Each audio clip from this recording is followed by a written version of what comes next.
La Redoute va très bien, voilà, on a fait une année 2021 record. Donc on est autour de 1,2 milliard à peu près de volume d'affaires. Ce qui est intéressant, c'est vraiment, on est devenu un acteur maison. 70% de notre chiffre d'affaires est fait sur la verticale maison, alors au sens large, hein, maison, décoration, etc. Notre marketplace s'est bien développé, on est environ à 30% de la marketplace. Et voilà, et la marque va très bien. Après, on a encore du travail de développement en notoriété. Elle est encore pas suffisamment connue sur la maison, mais c'est top parce que ça fait un certain nombre d'opportunités. Il y a plusieurs facteurs, mais il y en a un qui me paraît vraiment important. C'est que quand on transforme une entreprise, d'abord ça prend du temps. Et finalement, on est une équipe très soudée. Et la ligne n'a pas toujours été droite, mais on est resté aligné. Voilà, ça ne voulait pas dire qu'on n'était pas d'accord de temps en temps, mais on s'alignait et on avançait ensemble. Et je pense que c'est une des principales raisons du succès. Et je vois trop souvent des entreprises en transformation avec des exécutifs qui changent tous les 2-3 ans. Et moi, j'y crois pas trop. Je pense qu'on doit être une vraie équipe. Et pour transformer une entreprise, il faut jouer collectif. C'est vrai qu'il y a quelques temps, on disait ah oui, bah alors tiens, je suis multi-device, donc je suis omnicanal. D'autres, j'ai des magasins, je suis online, je suis multicanal. Aujourd'hui, il y a d'autres canaux de vente, comme le social commerce.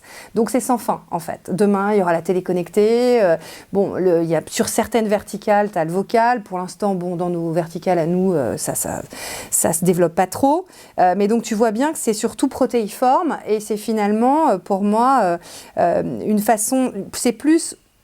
Est-ce que la marque rencontre les usages des clients et où est-ce qu'elle rencontre? Et elle le rencontre sur des plateformes d'audience, elle le rencontre sur ses sites, elle le rencontre en magasin. Et la forme, elle est à la fois physique et digitale. Et elle peut prendre plein de formes, hein, vraiment différentes formes. Donc c'est très très vaste ce sujet.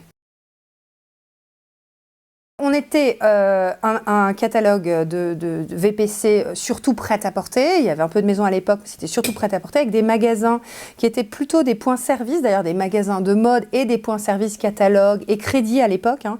Donc c'est une autre époque. Et aujourd'hui, on est un acteur maison.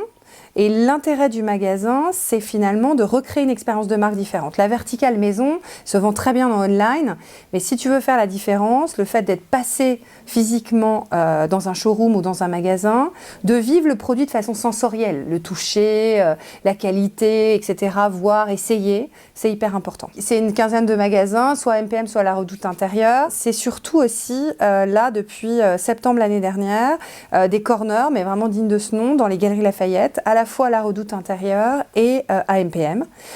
Et donc, de façon bien séparée, c'est deux marques différentes. Parce que la spécificité de la Redoute, je ne l'ai pas dit tout à l'heure, on n'est pas qu'une marketplace. Hein. Nos 70% de chiffre d'affaires de maison, on les fait avec, certes, la marketplace, mais surtout avec deux marques fortes, la Redoute intérieure et AMPM, qui sont des marques maison, et qui sont des marques exclusives et qui font notre spécificité et notre force aujourd'hui. Mais par contre, pour développer finalement cette expérience de marque, pour développer la notoriété, je crois beaucoup en l'expérience physique. Donc on conçoit plus, hein, je suis sûre que tu es allé découvrir nos magasins AMPM. Tu vois bien que c'est cette idée de maison, d'appartement. Chaque magasin est différent, c'est pas les mêmes. On présente pas d'ailleurs les mêmes collections. Il y a une ambiance, il y a une âme, il y a un lieu. Ça c'est la marque AMPM. Et la Redoute intérieure est plus sur des tendances et des displays un petit peu plus classiques. C'est pas tout à fait le même positionnement, mais c'est assez complémentaire. Et depuis septembre, toute l'offre maison marque propre des galeries et aussi la Redoute intérieure. Donc le linge de maison et l'art de la table. Et donc ça pour moi c'est un vrai vecteur de notoriété et d'expérience de marque. On essaie, et c'est pas simple, de mesurer un effet de halo. Et on va y venir là-dessus parce que en fait, bien sûr que le modèle magasin doit être rentable, mais au-delà de ça, pour moi, il doit générer des ventes digitales.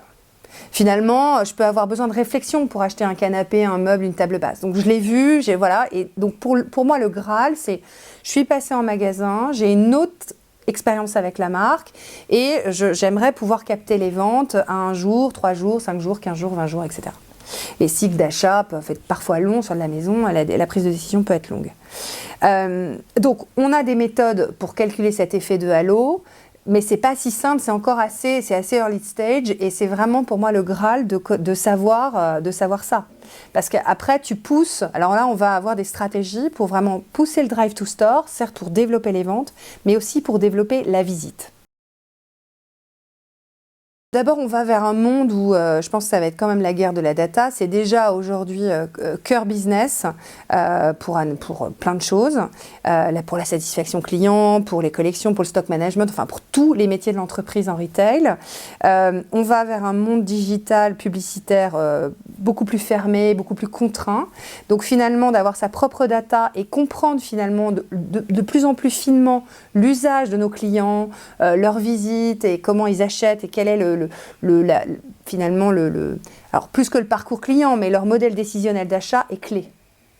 Donc du coup, c'est sûr que on va pousser en termes de stratégie l'application, parce qu'on est en environnement logué, donc tu peux proposer dans une application un autre type d'expérience. C'est sûr que dans notre stratégie, pour moi, l'omnicanal de demain, alors il y aura d'autres formes aussi, mais c'est beaucoup app et magasin.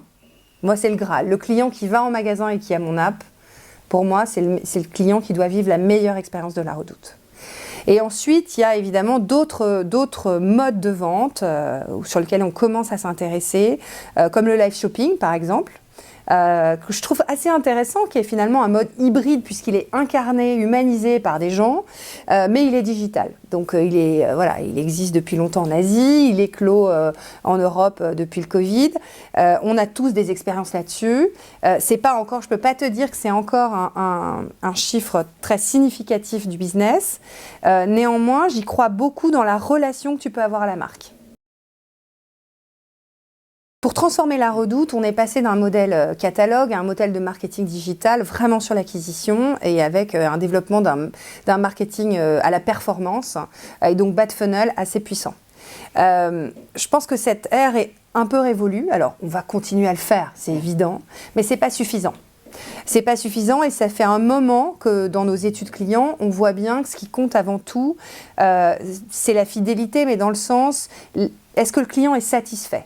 Et la prime à la satisfaction pour une revisite et pour un réachat est énorme. Donc l'enjeu du online, finalement, c'est pas simplement le produit, le prix, etc.